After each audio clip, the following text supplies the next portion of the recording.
Okay, so today we're making sweet and sour meatballs. I just put some milk on old bread and I'm putting 2 eggs in a mixture of beef and pork, some soy sauce, and this is a smoky soy sauce and some salt and pepper.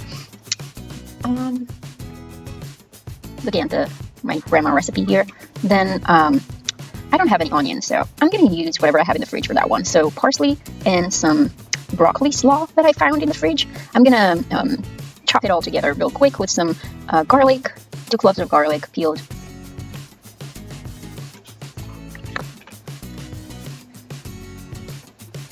Now I'm going to combine it with the meat.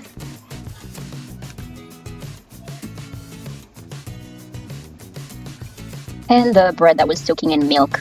And I'm just going to mix it with my hand until it's all combined really well.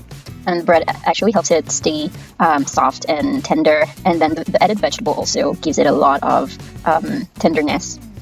Now that it's done, I'm going to start making the sauce. Tomato paste and some chicken broth paste. Everything better than bouillon, sorry. And then I'm whisking it with some water. I didn't measure the water. It's something like 1 cup. And then I'm going to put some tomato salsa, an old one that I found in the fridge, and mix it in with a can of cubed pineapple and some ginger.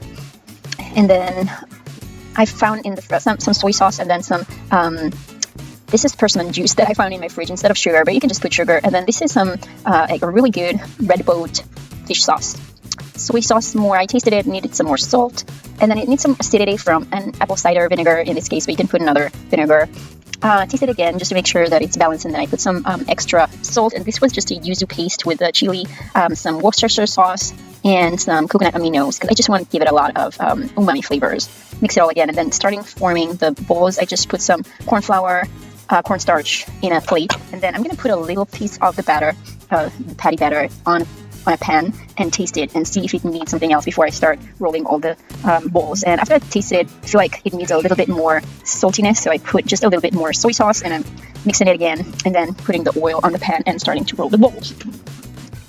So I scoop it out so they're pretty much even in size, and then I make them into balls, put it in the cornstarch and just dust it gently, put it on the pan with the oil, and I turn it around just to have a nice brownish color, but it doesn't have to be cooked all the way because we're going to cook it in the sauce. The sauce is simmering in the Instant Pot while we're doing all that, so it's starting to boil slowly, and then all the balls that are ready I'm going to just take outside of the pan and put it in the pot with the rest of the boiling sauce. And then I'm going to do all the rest of the meat that I have here real quick. This process takes a while. I just played it real fast here, but it takes a little time.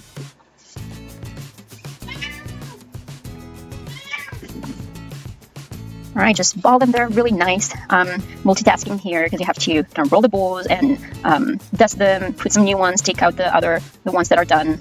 Make sure not to burn anything. And then it's pretty much done. When everything is ready, take it out of the pan, put it in the Instant Pot. Now that it's all in there, I'm going to mix it with a wooden spoon and taste it, make sure the seasoning is good before I close the lid, and make sure that the valve is set on closed, and I'm going to cook it on manual setting for 7 minutes until it's done, and then I'm going to let it naturally release pressure, or you can do it yourself quickly if you don't have a lot of time. Then mix it again and it's ready to go. I'm going to serve it with a plate of steamed rice and bok choy. I'm just going to plate it nicely on the plate, and it's basically done.